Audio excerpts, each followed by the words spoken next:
Hello, everybody. Today I'm going to talk briefly about different qualities of a lot of the common helmets with a focus on what things will contribute to your effectiveness in our sport, mainly talking about visibility and breathing. Basically, what I did here was at the end of a tournament, I asked a bunch of people, hey, if I give you 10 bucks, can I put on your helmet real quick and draw what you see from the inside? Because what you see from the inside will tell you both what you can see out of the helmet, but also roughly how well you're going to be able to breathe out of the helmet because your air needs to enter and exit through these openings. As a general statement, as your breathing and visibility go up, your protection will go down. And as your protection goes up, your breathing and visibility will become limited. And that's just how it is. And when you're picking your helmet, you will have to decide for yourself where along that spectrum you want your helmet to fall based on what you yourself value. So let's get into it. So again, basically, people let me put on their helmet. I drew where the openings were for the eyes and breathing, and then I went on the computer and filled in with black because that is what it actually looks like when you're wearing it from the inside. First up is the wolf rib, a favorite in our sport. Here's me wearing my wolf rib. I think they look pretty cool. As you can see, they don't really block barely any of your visibility or your breathing. Now, see this line here? This is where my eyes are. I feel like more than half of these, your eyes line up around here. Some people, theirs line up here, but I feel like probably somewhere around 2/3 line up here. That's the captain of Quinez, and you can see where he's looking through that second row coming down, basically. Now, the way they're built, you have one thick center bar and then these two small ones off to the side. But at least for me, in my helmet, this center one kind of disappears in your vision when you look away, and I think that's because of like your eye triangulation. Basically, this one for my right eye kind of lines up with this one, and then for my left eye, this one kind of lines up with this one. So what you experience is kind of more like this right here. Here they are side by side. So that's what you see when you look out of it, and that's what it looks like when you're wearing it. Next up is the Iron Cross. This one for breathing and visibility, I think, gets a close second place to the wolf rib. Anyway, this is what you see from the inside of an Iron Cross helmet. That little grid pattern in pencil is supposed to represent the chainmail, and then those thicker parts are the bars. You can see that this one also, like, barely anything is getting in the way of your breathing or your visibility, but the chainmail does dampen it just a little bit as opposed to the wolf rib, which does not have any chainmail. So this one, in my opinion, gets second place for visibility and breathing to the wolf rib. So if you want something with almost the qualities of a wolf rib but a little more protection, Iron Cross is the way to go.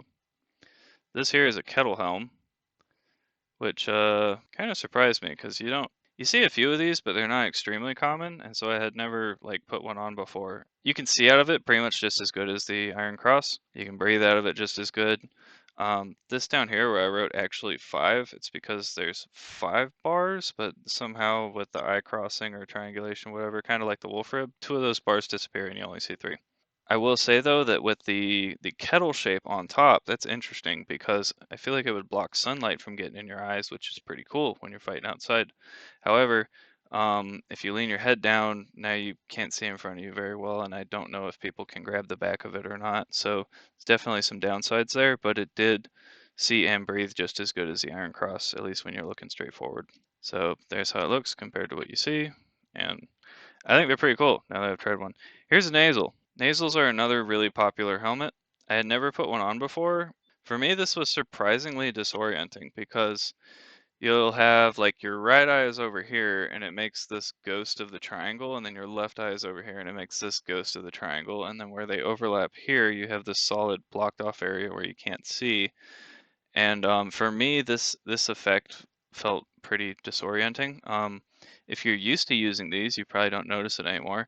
I think also a lot of people probably just wouldn't really notice it to begin with, but for me and my brain, I did notice it, and it was interesting. Yeah, my brain didn't like that basically.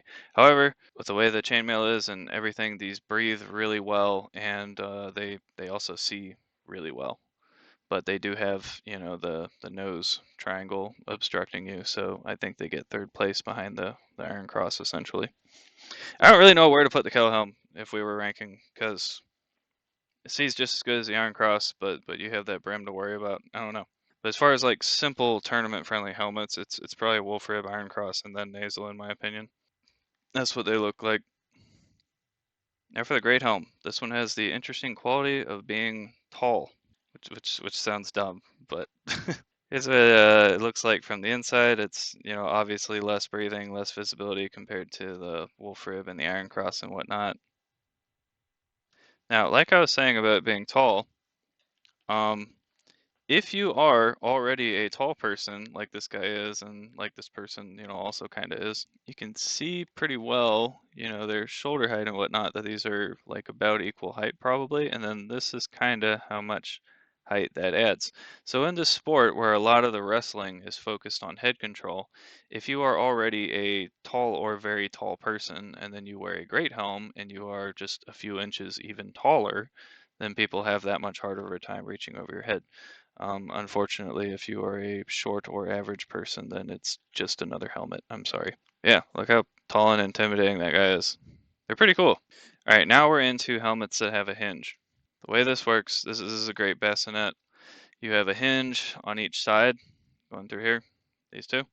You have a strap going around the back, and then this one has this spring-loaded button right here, which will also help keep it down because you got to push that button in order to rotate it up, which is pretty cool. It's an extra safety feature. The reason that is cool is because if this strap gets cut and you did not have a button, then it could open freely, and everybody will freak out and make you leave. For your own safety, because I care about you. Now, this one surprised me how good the visibility and the breathing were because those holes are pretty big. So this one, I like it from the inside. Good helmet. And there's that button just up close so you can see what I was talking about. This helmet here is a Griffin, and there's a lot of helmets that kind of have a similar pattern as far as the eyes and the breathing holes go. It also is hinged on the side and has the wraparound strap. Here's what it looks like from the inside. Not exactly, because you see how this is kind of a squiggly line here, and then this is not. That's my bad. I think I started to do that, and then I didn't because I was in a hurry. But this gives you a rough idea of what it looks like from the inside. Okay, that's what you're looking through. These are the holes. Now you see where it just kind of stops over here. So this does not stop.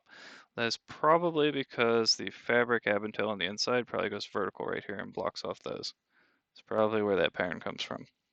But this gives you a good enough rough idea of what you're looking at from the inside. And I think I've got some other examples of similar stuff here. There's one that's similar, and here's some ROA helmets. ROAs are pretty popular, and they all have a similar, visibility from the inside and breathing hole layout compared to the other one. I'm not sure what this guy's holding. These people on Facebook gave me these pictures, by the way. Thank you for that, but I'm not going to put their names here for their privacy. This helmet here looks like a snowplow, like you should be pushing snow with your face. It's pretty cool though. I'm not hating on it. But yeah, if they all have a similar profile, then they're gonna be, similar from the inside. Now we're getting into clap visors. This is what that particular one looks like from the inside.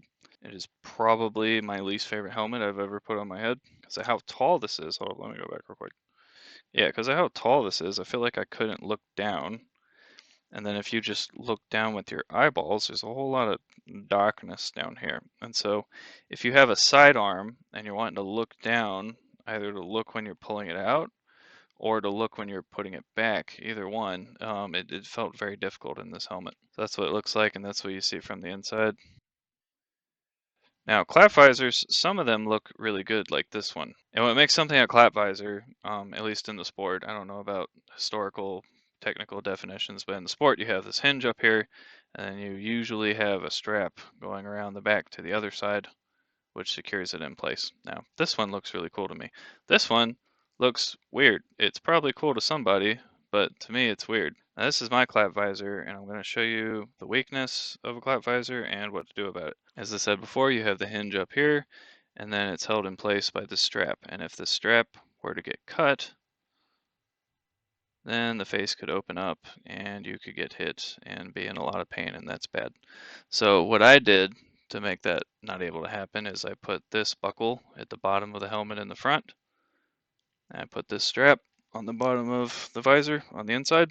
And I broke out like 2 links from the chainmail so I could poke that strap through. You poke it through there, buckle it like so, and now if the outside strap gets cut, it still can't open. And the only thing you see from the outside is this one rivet here. It's nice and clean. I like it. Gives you some extra security. Now, a friend of mine that has this helmet here, what he did is he has 2 straps instead of 1. So that's 1 strap that's riveted to the side, that side, and then here's another strap riveted to the other side. And so, if one of these straps gets cut, you still have one on the other side of the helmet, keeping the face on. And I hope to eventually also do that to my helmet. That would make me have 4 points of securement. You'd have the hinge up top, one strap on each side, and then one at the bottom. That would be like as secure as you can make a clap visor without just straight up riveting it to the helmet.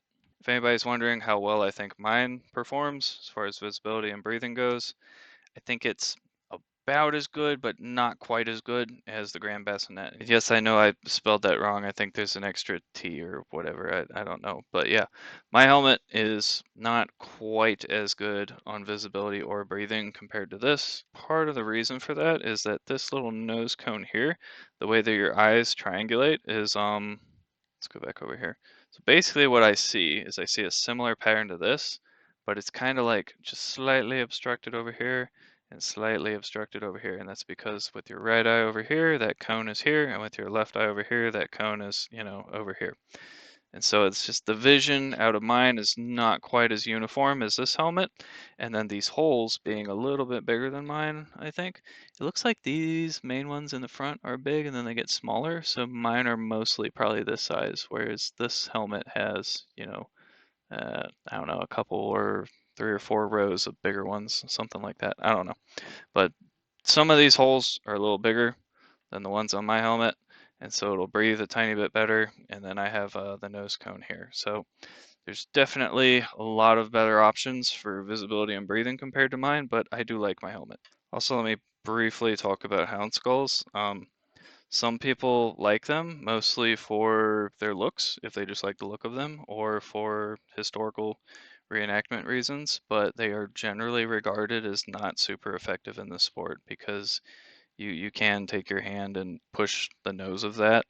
Um, and some people will claim that you can't, but that's bullshit because my helmet has a way smaller nose and you can palm my helmet and point my face. So if you can do that to mine with a smaller and even more rounded off nose, then you can definitely do it to one of these with a bigger, more pointy nose.